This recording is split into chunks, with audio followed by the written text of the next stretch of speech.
निःशब्द वर्ष म्हणजे काय? निःशब्द वर्ष म्हणजे तुम्हाला कळत नाही की काय घडतंय.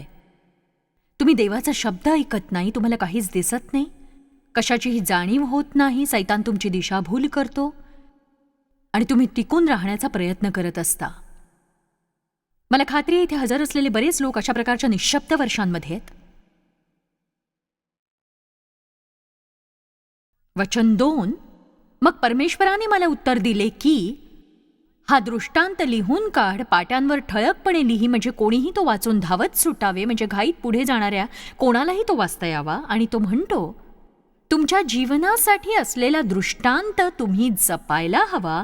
जे काही देववचनातून तुमच्याशी देव बोलतो, जी काही अभिवचनं देव तुम्हाला देतो, ते सगळं तुम्ही आपल्या डोळ्यांपुढे ठेवा, म्हणजे तुम्हाला ते नित्य आणि लगेच पाहता येईल. कारण जगामध्ये इतक्या घडामोडी घडत असतात आणि आपल्यावर सैतानाच्या खोटेपणाचा इतका मारा होत असतो की आपलं डोकं भणभणून जातं. देववचनाशी सहमत नसणाऱ्या इतक्या घटना आपल्या आसपास घडतात की जर आपण देवाने दिलेला दृष्टांत डोळ्यासमोर ठेवला नाही तर आपण तो विसरून जाऊ. आता हे गरजेचं आहे की तुमच्या जीवनासाठी तुमच्या पुढे एखादं ध्येय असावं.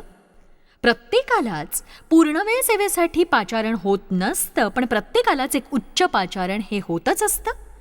प्रत्येकाला वाढण्यासाठी पाचारण झालेलं असतं. कदाचित तुमचं ध्येय असेल कर्जमुक्त होणं, तुमचं ध्येय असेल स्वतःमध्ये बदल पाहणं. तुमच्या जीवनात काही गोष्टी ह्या देववचनाविरुद्ध असतील ज्या तुम्हाला बदलायच्या असतील. कदाचित तुम्ही रागीट व्यक्ती असाल, तुमचं ध्येय असेल आनंदी आणि शांत राहून आपल्या जीवनाचा आस्वाद घेणं. आणि कदाचित तुम्हाला अभिनेता किंवा अभिनेत्री बनायचं असेल, किंवा तुम्हाला गायक, उपदेशक बनायचं असेल, किंवा सुवार्तिक बनायचं असेल. तुमचं ध्येय काही असो, मला आशा आहे की तुमच्या जीवनाचं काही ना काही ध्येय तर असेलच आणि तुम्ही ते ध्येय आपल्यासमोर ठेवायला हवं. कारण सैतान स्वप्नचोर आहे. तो नेहमी आपली स्वप्न पायदळी तुडवतो किंवा अशा गोष्टी घडवतो ज्या अकाली जन्मलेल्या गर्भाप्रमाणे निर्जीव असतात, किंवा तो अशी परिस्थिती निर्माण करतो की आपण देवाची वाट न पाहता त्याचीच इच्छा पूर्ण करतो. किती जणांना हे मान्य आहे की देवाची वाट पाहणं खूपदा कठीण असतं, कारण हा दृष्टांत नेमिलेल्या समयासाठी आहे आणि तो शेवटास जाण्यास स्वतःच प्रयत्न करीत आहे. तो फसवावयाचा किंवा निराश करावयाचा नाही. त्यास विलंब लागला तरी त्याची उत्सुकतेने वाट पहा, तो येईलच, त्याला विलंब लागावयाचा नाही. हा दृष्टांत नेमिलेल्या समयासाठी आहे आणि नेमिलेल्या वेळेबाबतीत मजेशीर गोष्ट अशी की कुणालाच ठाऊक नाही ती कधी येईल. या खोल आत्मिक गोष्टी आहेत. हो, नेमलेल्या समयी तो येईलच. हो, नेमलेल्या वेळी तो न चुकता येईल.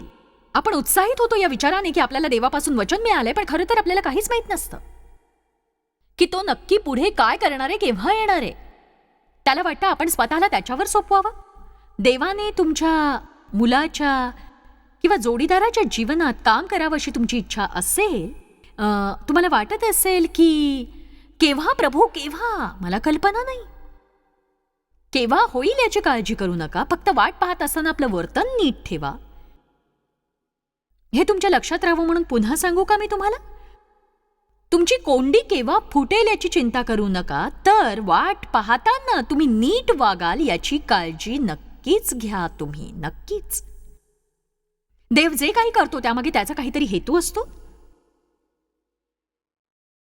बघा, तो गर्वाने फुगला आहे. वचन 4, त्याचा आत्मा त्याच्या ठाई सरळ नाही, पण धार्मिक तर आपल्या विश्वासाने वाचेल, म्हणजे प्रभूवरील विश्वासाने. जे गर्विष्ठ असतात ते स्वतःच्या इच्छेप्रमाणेच वागतात, जे फार वाईट आहे.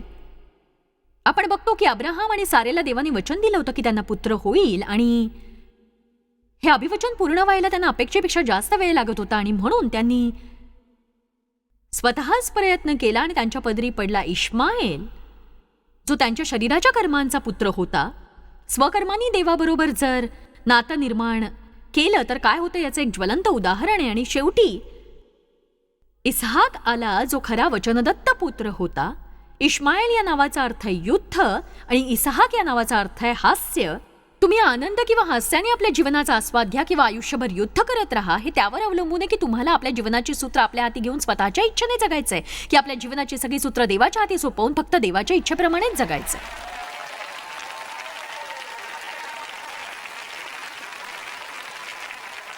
बायबल म्हणते इब्री 10 मध्ये की जेव्हा आपण माघार घेतो तेव्हा देव प्रसन्न होत नाही, कारण तो योग्य समयी कार्य करतो आणि त्याची इच्छा असते की वाट पाहताना आपण माघार घेऊ नये. त्याला वाटतं की आपण टिकून राहावं, टिकून. आता बघा, मला खात्री आहे बरेच जण आपल्या जीवनातल्या अशा काळात आहात जो आहे शांत वर्षांचा काळ. असं म्हणूया तुम्ही वादळात सापडलेल्या बोटीत आहात आणि येशू बोटीच्या तळाशी झोपलाय. तुम्हाला कळत नाहीये की अशा प्रसंगात तो तुम्हाला काहीच कसं सांगत नाहीये, तो तुमच्याशी बोलत का नाही. काही वर्षांपूर्वी मी प्रभूला या विषयीच काही सांगत होते. मी म्हटलं, प्रभू, गेल्या कित्येक दिवसात तू काहीच ऐकलं नाहीस, तू मला काही का सांगत नाहीयेस. माझ्या मनात विचार आला, बातमी नाही, हीच चांगली बातमी आहे. आणि मी म्हटलं, प्रभूची स्तुती असो, मी आता तेच करीन जे मी करत होते. जर तुम्ही खूप काळ देवापासून काही ऐकलं नसेल तर तेच करत राहा जे देवाने तुम्हाला मागच्या वेळी सांगितलं होतं. आमेन. जर प्रभूला काही सांगायचं असेल तर ते तो नक्कीच सांगेल. देवाचा प्रत्येक सेवक किंवा सेविका जे बायबलमध्ये आहेत, माझ्या माहितीतली प्रत्येक व्यक्ती जी देवाच्या राज्यात लक्षणीय असं कार्य करते किंवा त्यांच्या जीवनात देवाने लक्षवेधी कामगिरी केलेली आहे, त्यांना आपल्या जीवनातही निःशब्द वर्ष ही सोसावी लागलीच. देवाने मला 1976 मध्ये सेवेत बोलावलं आणि साधारण मार्च किंवा एप्रिल महिना असेल तो, देवाने माझ्या जीवनाला फार अद्भुत रीतीने स्पर्श केला जेव्हा मी त्याला हाक मारली होती. आणि त्यानंतर देवाबरोबरचं माझं नातं पूर्वी कधी नव्हतं इतकं घनिष्ठ बनलं. आणि जरी मी चर्चला जाणारी ख्रिस्ती होते आणि मला देवाविषयी सगळं ठाऊक होतं, मला देवाची पूर्ण ओळख नव्हती. आणि हाच मुख्य फरक आहे. देवाला ओळखण्यासाठी आपण त्याचं वचन पाळून त्याचा चांगुलपणा आणि विश्वासूपणा चाखायला हवा. देवाचा अनुभव घेताना तुम्ही जे शिकता ते खरंच अद्भुत असतं. जेव्हा मी माझा पहिला संदेश ऐकला जो कॅसेटमध्ये होता, त्याचं नाव होतं cross over to the other side. मी एका वचनावर कुणालाच माझी रुची कायम ठेवून तासभर संदेश देताना कधी ऐकलं नव्हतं. खरं तर मी कुणालाच तासभर संदेश देताना कधी ऐकलं नव्हतं. आम्हाला मोठे संदेश मिळत नव्हते आणि आम्हाला मिळायचा संदेशांचा अल्पोपहार. आणि माझ्यासाठी हे अद्भुत होतं की कोणीतरी तासभर शिकवूनही माझी रुची कायम राखील. आणि मला देवाचं पाचारण झालं जेव्हा मी निजण्याच्या तयारीत होते. हे अद्भुत असतं. तुम्ही आपल्या कामात असता किंवा आपली नेहमीची कामं करत असता आणि प्रभूला तुम्ही हवे असता, तेव्हा तुम्हाला ते नक्की कळवतो. मी माझा बिछाना घालत होते आणि असं नव्हतं की मी माझा आवाज ऐकला होता किंवा स्वप्न पाहिलं होतं किंवा दृष्टांत पाहिला होता. पण एक सांगू शकते, तेव्हा माझं हृदय देवाची सेवा करण्याच्या अनिवार्य इच्छेने भरलेलं होतं. एक उकळणारी अशी इच्छा होती ती. त्याच वेळी माझ्या मनात विचार आला आणि मला खात्री आहे देवानेच ते माझ्या मनात घातलं होतं. एके दिवशी मी जगभर जाऊन देववचन शिकवेन आणि माझी एक मोठी शिक्षण सेवा असेल जी लोकांना ख्रिस्ताकडे आणील. आणि त्या दिवसापासून ते या दिवसापर्यंत, ज्याला आता खूप खूप खूप वर्ष झालीत, ती उकळणारी इच्छा मला कधीही सोडून गेली नाही. ती इच्छा मला प्रेरणा देते, इच्छा राज्य करते. तीव्र इच्छेने प्रेरित होऊन आपण काय करतो ते महत्वाचं असतं. म्हणूनच असं म्हणणं मूर्खपणाचं आहे की मला हे करता येत नाही, ते करता येत नाही, मला काहीच करता येत नाही. घर स्वच्छ करण्याची तुम्हाला तीव्र इच्छा झाली की तुम्ही ते नक्कीच स्वच्छ कराल. कर्जमुक्त होण्याची तुमची तीव्र इच्छा असेल तर तुम्ही नक्की कर्जमुक्त व्हाल. आता हे ऐकून तुम्ही माझ्यावर रागवू नका, कारण मला कुणालाही दुखवायचं नाही. पण व्यायाम करण्याची तुमची तीव्र इच्छा असेल तर तुम्ही तो नक्कीच कराल. नक्कीच. तुम्हाला निरोगी राहण्याची आणि सुडौल शरीर मिळवण्याची तीव्र इच्छा असेल तर तुम्ही ते मिळवालच. आपण सबबींवर जय मिळवायचा आहे, कारण सबबींमुळे आपण फक्त त्या डोंगराभोवती वारंवार फिरत राहतो. आणि नक्कीच मला आश्चर्य वाटतं की त्या तीव्र इच्छेमुळे मी ही सेवा गेल्या 30 वर्षांपासून करतेय. आणि बघा, मला वाटू शकत होतं की या सगळ्या गोष्टी अचानक घडतायत आणि लगेच मला जगभर प्रवास करून सेवा करण्याची संधी मिळेल वगैरे, पण खरं तर 5 वर्ष मी घरगुती शास्त्राभ्यास घेत होते, ज्यामध्ये 20-25 लोक होते. मला माझी पूर्ण वेळची नोकरी सोडावी लागली या सेवाकार्याच्या तयारीसाठी. मला वाटलं देव आश्चर्यकारकरित्या आमची आर्थिक स्थिती सुधारेल, कारण मी हा एवढा मोठा त्याग करतेय. पण 6 वर्ष आम्हाला प्रत्येक गोष्टीसाठी देवावर विसंबून राहावं लागलं. प्रत्येक महिन्याच्या बिलांसाठी सुद्धा चमत्काराची वाट बघावी लागली. हे 1-2 आठवडे नाही, 6 वर्ष चालू होतं. कधी कधी मला काहीही कळायचं नाही, हे सगळं काय चाललंय. मी म्हणायचे की प्रभू, जर तू मला बोलावलंयस आणि मी इतका मोठा त्याग केलाय, तर तू कार्य का करत नाहीयेस. आणि मी खूप रडायचे, माझा धीर खचायचा. थोड्या वेळाने पुन्हा नव्या जोमाने मी उभी राहायचे, कारण मी सांगू शकते की देववचन शिकवायला मी तोंड उघडायचे तेव्हा माझ्या पाचारणाची मला पूर्ण खात्री पटायची.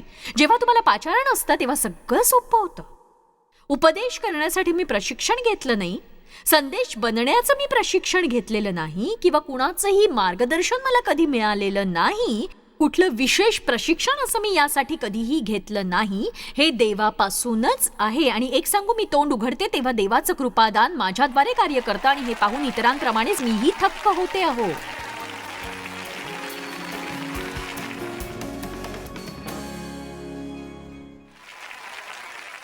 पाच वर्ष, काही दिवस नव्हे, 5 वर्ष मी फक्त घरगुती शास्त्राभ्यास घेत होते. त्यासाठी पैसे मिळत नव्हते. लोक निघून गेल्यावर कुणी मला घर स्वच्छ करू लागत नव्हतं. लोक फक्त कुरकुर आणि तक्रार करण्याची कारणं शोधायचे. हो, त्या लहानशा शास्त्राभ्यासातही. पण तरीही ते यायचे आणि मी त्यांना शिकवायचे, ते यायचे, मी त्यांना शिकवायचे. 5 वर्षांच्या अखेरीस देवाने असं म्हटलं की बघ, मी एक नवीन गोष्ट करतो. मी म्हटलं हो, ओ, चला आता, चला. पण वर्षभर काहीही झालं नाही. असं वाटत होतं जसं देवाने मला नीटनेटकं करून ठेवलंय. मी मात्र काहीच करत नाहीये, काहीही नाही. मी फार गोंधळलेले होते. आणि नेमकं याच वर्षी सैतानाने माझी खात्री पटवली की मी सेवा वगैरे थांबवून आधीप्रमाणेच एक सामान्य गृहिणी बनून राहावं. मग माझी शेजारीण मला शिवणकला शिकवू लागली. आणि मी डेव्हला सुचवलं की आपण घराच्या पाठीमागे टोमॅटो उगवून बघूया. आणि मी टोमॅटोंची शेती करून माझ्या पतीचे कपडेही शिवणार होते. आणि ते वर्ष एक दुःस्वप्न होतं. मला टोमॅटोंची घृणा होती, कपड्यांची घृणा होती. मी डेव्हसाठी एक आखूड अशी पॅन्ट शिवली. तिची हातशिलाई या दिशेने येण्याऐवजी ती त्या दिशेने आली, अशी उलटी वर, की जे तर विजारीपेक्षा लांब होते. ज्यासाठी तुमचा अभिषेक झाला नाही ते करण्याऐवजी तुम्ही ते का करत नाही ज्यासाठी तुमचा अभिषेक झालेला आहे. आणि मग टोमॅटो काढण्याची वेळ आली. मी सगळं साहित्य तयार ठेवलं आणि रात्रीतून काळ्या किड्यांचं एक मोठं सैन्य आलं. आणि ते काळे होते कारण टोमॅटोना पडलेली भोकं काळीच होती. माझ्या सगळ्या टोमॅटोंचा नाश झाला. मी लगेच माझ्या शेजारणीला बोलवलं, जी अगदी माझ्या शेजारीच राहत होती. आणि मी तिला म्हटलं, आपल्या सगळ्या टोमॅटोंची नासाडी झालीये, किड्यांनी सगळे टोमॅटो खाल्ले. ती बाहेर पळाली. तिने मला हाक मारून म्हटलं, माझे टोमॅटो चांगले, त्यांना काहीच झालेलं नाही. अगं, तेव्हा मी देवाला म्हटलं, तू माझे टोमॅटो का नाही सांभाळलेस. तो म्हणाला, मी तुझे टोमॅटो सांभाळायला बांधील नाही, मी तुला ते पिकव असं सांगितलं नव्हतं. तर ते वर्ष होतं फक्त मूर्खपणाचं. आणि मला वाटलं काहीच घडत नाहीये, काहीच घडत नाहीये, काहीच घडत नाहीये, काहीच. पण एक सांगू, काहीतरी घडत होतं. कारण मी त्या वर्षी काय शिकले माहितीये, जे मला पुढच्या पातळीवर जाण्यापूर्वी शिकणं गरजेचं होतं. मी हे शिकले की मी स्वतःची तुलना कुणाशीही करू नये. आणि असं वाटून घेऊ नये की मी दुसरं कुणीतरी असायला हवं. जे जगाच्या दृष्टीने सामान्य आहे ते मी माझ्या जीवनात लागू करण्याची गरज नाही. मला देवाच्या मागे चालून सकारात्मक दृष्टिकोन ठेवण्याची गरज आहे. कारण यासाठीच देवाने मला पाचारण दिलंय. देवाने त्या वर्षी खूप काही केलं, पण त्याने माझ्या परिस्थितीमध्ये काहीच केलं नाही. त्याने माझ्यात कार्य केलं. आणि जर तुम्हाला वाटतं तुमच्या जीवनात काहीच घडत नाहीये, तर याचं कारण असं आहे की तुम्ही फक्त आपल्या परिस्थितीकडे पाहताय. पण तुमच्या आतमध्ये काय घडतंय याच्याकडे जरा नजर टाकून बघा. त्या निशब्द वर्षांमध्ये तुम्ही कसं वागता त्यावर तुमचं भविष्य आहे. तुम्हाला प्रभूचं पाचारण झालंय म्हणून तुम्ही ते पूर्ण कराल असं नाही. बोलावलेले पुष्कळ जण, पण निवडलेली थोडेच आहेत. किंमत ही चुकवावी लागतेच. आणि प्रत्येक जण यासाठी तयार नसतो. आपल्या तारणासाठी येशूने किंमत मोजली. जर आपल्याला देवाचा अभिषिक्त बनायचंय तर आपल्या जीवनात पवित्र आत्म्याची उपस्थिती दिसायला हवी. किंमत मोजावी लागते. तुमच्या आधीच्या जीवनापेक्षा तुमचं आत्ताचं जीवन तुम्हाला बदलावं लागेल. देव तुम्हाला त्या गोष्टी शिकवेल ज्या त्याला तुम्हाला शिकवायच्या आहेत, ज्या कुठल्याही बायबल कॉलेजमध्ये शिकता येणार नाहीत, आणि त्या फक्त देवापासूनच शिकाव्या लागतील. माझ्या जीवनातले बहुतेक अमूल्य धडे देवाने मला किराणा दुकानात नेऊन शिकवलेले आहेत. आता हे सगळं सांगायला माझ्याकडे वेळ नाहीये, पण देव तुम्हाला कुठेही शिकवू शकतो. येशूचीही शांत वर्ष होती. लूक अध्याय 2 वचन 21. 8वा दिवस म्हणजे सुंतेचा दिवस आल्यावर त्याची सुंता करण्यात आली आणि त्याचे नाव येशू ठेवण्यात आले. हे तो उदरात संभवण्यापूर्वीच देवदूताने ठेविले होते. पुढे मोशेच्या नियमशास्त्राप्रमाणे त्यांचे म्हणजे आईचे आणि बाळाच्या शुद्धीकरणाचे दिवस भरल्यावर ते त्याच्यावर यरुशलेमीस घेऊन आले. ते अशासाठी की त्याचे प्रभूला समर्पण करावे. येशू 8 दिवसांचा होता. जर तुम्ही वचन 39 वाचलं तर ते म्हणतं की नंतर प्रभूच्या नियमशास्त्राप्रमाणे सर्व काही पुरे केल्यावर ते गालिलातील आपले गाव नासरेत येथे निघून गेले. मी वाचलं लूक अध्याय 2 वचन 39. आता वचन 40. तो बाळक वाढत वाढत बलवान होत गेला व ज्ञानाने पूर्ण होत गेला आणि त्याच्यावर देवाची कृपा होती, म्हणजेच त्याच्यावर देवाची मर्जी होती. तर आपण पाहतो की येशू 8 दिवसांचा होता. आणि ही लक्षणीय गोष्ट आहे की येशू 12 वर्षांचा होईपर्यंत आपल्याला बायबलमध्ये यानंतर येशूविषयी एकही शब्द वाचायला मिळत नाही. आणि बायबल येशूविषयी जे काही सांगतं ते हेच सांगतं की येशू देवाच्या कृपेमध्ये वाढत राहिला. औच. येशू प्रत्येक प्रकारे वाढत गेला. तो ज्ञानाने वाढत होता, शरीरानेही, आत्मिक सामर्थ्यानेही. तो देवाच्या आणि माणसांच्या कृपेत वाढत होता. आणि मग जेव्हा तो 12 वर्षांचा झाला. आता वाचूया वचन 42. तेव्हा ते सणाच्या प्रथेप्रमाणे तिथे गेले आणि मग सणाचे दिवस संपल्यावर ते परत जाण्यास निघाले. तेव्हा तो मुलगा येशू यरुशलेमीत मागे राहिला आणि हे त्याच्या आईबापांना कळले नाही. आणि 3 दिवसांचा प्रवास केल्यावर त्यांच्या लक्षात आले की घरी परतण्याच्या वाटेवर येशू त्यांच्यासोबत नव्हता आणि ते कोणत्याही आईवडिलांप्रमाणे काळजीत पडले आणि ते त्याला शोधत माघारी गेले. आणि जेव्हा तो सापडला तेव्हा ते म्हणाले, वचन 46. मग असे झाले की 3 दिवसानंतर तो त्यांना मंदिरात गुरुजनांमध्ये बसून त्यांचे भाषण ऐकताना व त्यांस प्रश्न करताना सापडला. आणि त्याचे बोलणे जे ऐकत होते ते सर्व त्याच्या बुद्धीवरून आणि उत्तरांवरून थक्क झाले. त्याच्या जीवनावर आधीपासूनच देवाचा हात होता. त्याच्या जीवनावर आधीपासून पवित्र आत्म्याचा अभिषेक होता. त्याच्या बुद्धीवरून आणि उत्तरांवरून ते सर्व थक्क झाले. वचन 48 बघूया. त्याला तेथे पाहून त्यांना आश्चर्य वाटले आणि त्याची आई त्याला म्हणाली, बाळा, तू आमच्याबरोबर असा का वागलास? पहा, तुझा बाप आणि मी कष्टीहून तुझा शोध करीत आलो. आम्ही तुझ्यासाठी काळजीत होतो. तो म्हणाला, तुम्ही माझा शोध करीत राहिला हे कसे? माझ्या पित्याच्या घरात मी असावे तुमच्या ध्यानात आले नाही काय? म्हणजे मी माझ्या पित्याच्या कामात रमलो होतो. आता बघा, इथे आणखी एक गोष्ट अद्भुत वाटते. प्रभू येशूचं वय काही पित्याच्या कामात रमण्याचं नव्हतं, कारण ते त्याला घरी घेऊन गेले आणि त्यानंतरची 18 वर्ष तो तिथेच राहिला. आणि बायबल असं म्हणतं की तो वाढत गेला. बघा, आत्ताची जबाबदारी तुम्हाला घ्यावीशी वाटते ती घेण्यात काही गैर नाही. तुम्ही ती सहजपणे घेऊ शकता जेव्हा तुम्हाला देवाचं पाचारण होतं किंवा जी जबाबदारी देव तुमच्यावर सोपवतो त्या जबाबदारीने भारून जाऊन तुम्ही ते घेऊ शकता. पण देवाच्या इच्छेविरुद्ध काही करू नका. दैहिक इच्छांवर ताबा मिळवा. प्रत्येक गोष्ट देवाच्या वेळेत करा. मला नेमकं काय सांगायचं ते समजतंय का तुम्हाला? अवेळी जन्म घेणं हे फारच सोपं असतं, किंवा निराश होऊन वस्तू इकडे तिकडे फेकून देऊन माघार घेणंही सोपं असतं. एक सांगू का मी तुम्हाला? माघार घेण्यासाठी विशेष कौशल्य लागत नाही. कोणीही ते करू शकतं. पण तुमच्या जीवनात पवित्र आत्म्याचं सामर्थ्य आहे ज्यामुळे तुम्ही तग धरून राहू शकता आणि असामान्य गोष्टी करू शकता. आता बघा, तुम्हास त्या 2 शब्दांमधल्या गोष्टी पाहण्यासाठी काही गोष्टींमधून जाण्याची नितांत गरज आहे. आणि वचन म्हणतो तो वाढत गेला, पण बघा, वाट पाहण्यामागील यातना या समजण्याच्या पलीकडच्या असतात. पित्याच्या कामाविषयी प्रभूला असलेली उत्सुकता आपल्या समजण्या पलीकडची आहे. पण तरीही तो आपल्या आईवडिलांसोबत नासरेथास गेला. वचन 51 म्हणतं, आणि तो त्यांच्या बरोबर खाली नासरेथास गेला, आणि मला हे आवडतं, आणि तो सवयीनुसार त्यांच्या आज्ञेत राहिला. बघा, देवाने आपल्याला इतर कुणावरही अधिकार देण्यापूर्वी आपण सध्या आहोत त्या अधिकाराखाली कसं राहायचं याची स्वतःला सवय करून घेतली पाहिजे, आणि प्रत्येकानेच ते शिकायला हवं. आता मी इथे येऊन तुमच्याशी काही बोलणार आहे, कारण मला काय म्हणायचं ते तुम्हाला चांगलं कळेल.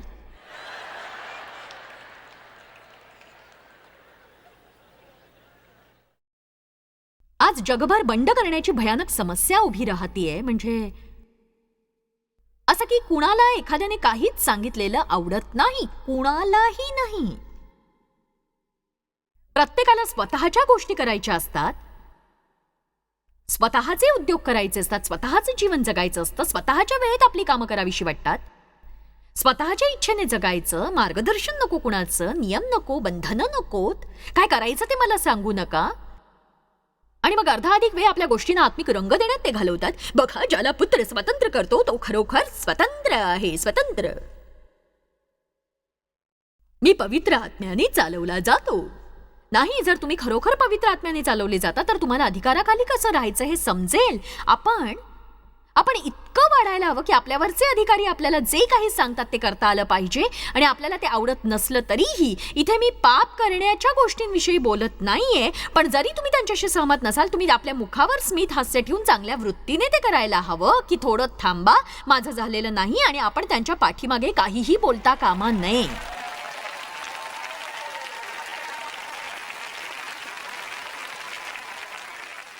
मी जरा निवांत बसून आईच्या मायेने तुम्हाला 4 गोष्टी सांगते.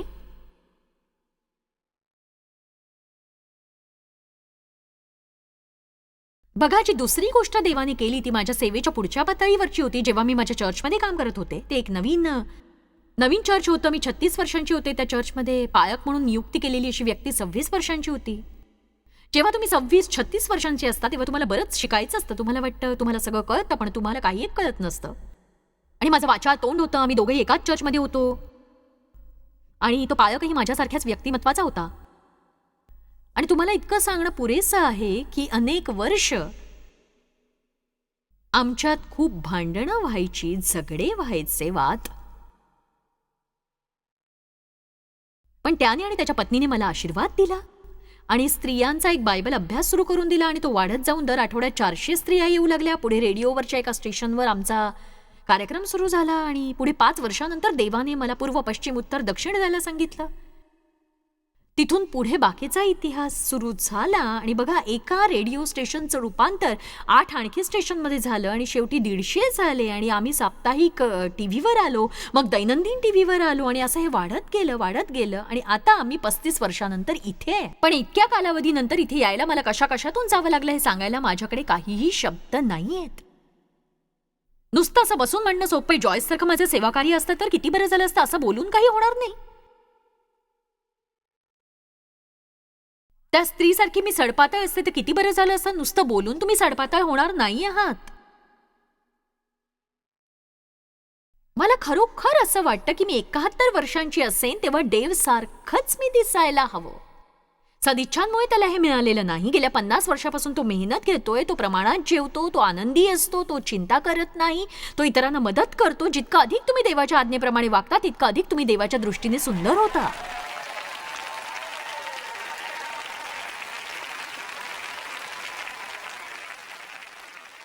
एक गोष्ट मला प्रयत्नपूर्वक शिकावी लागली, ती म्हणजे चांगल्या मनोवृत्तीने अधिकार स्वीकारणं. जरी मला सांगितलेली गोष्ट योग्य वाटत नसली तरी, आणि जरी मला योग्य रीतीने वागवण्यात येत नसलं तरी, मला प्रयत्नपूर्वक माझ्या चेहऱ्यावर स्मितहास्य ठेवून चांगल्या मनाने अधिकार कसा स्वीकारायचा ते शिकावं लागलं. आणि माझ्यावर असलेल्या अधिकाऱ्यांविषयी मी कधीही तुच्छतेने बोलले नाही, हे सुद्धा मला शिकावं लागलंच. तुम्हाला हे नीट कळलं की नाही हे समजण्यासाठी मी थोडा वेळ थांबणार आहे, कारण ही गोष्ट तुम्हाला नीट कळली नसेल तर पुढे जाण्यात काही एक अर्थ उरणार नाही, हे लक्षात घ्या तुम्ही.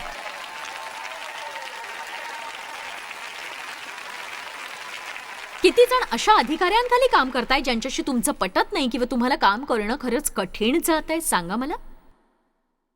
ठीक आहे, आता बघा, तुम्ही अशा ठिकाणी असाल जिथे तुम्हाला वाईट रीतीने वागवलं जात आहे. एक सांगू, देव तुम्हाला यातूनही शिकवेल. वाईट वागणूक मिळाल्यावर कसं वाटतं हे तो शिकवेल. म्हणजे जेव्हा तुम्ही अधिकार पदावर जाल तेव्हा इतरांना तुम्ही वाईट वागणूक देणार नाही कधीही.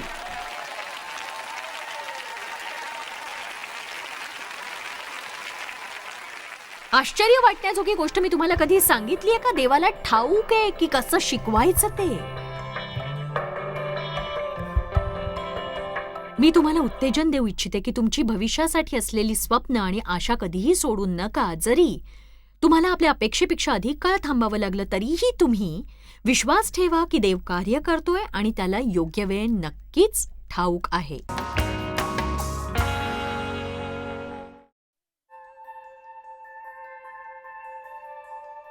आम्ही तुमची प्रशंसा करतो. जगभरामध्ये हे सेवा कार्य शक्य करण्यासाठी आम्ही आमचे मित्र आणि भागीदार यांचे आभारी आहोत. एकत्रपणे आम्ही भुकेलेला अन्न पुरवितो, गरिबांना वस्त्र पुरवितो आणि राष्ट्रांना सुवार्ता सादर करतो. कृपया आमच्याशी संपर्क साधा किंवा भेट द्या.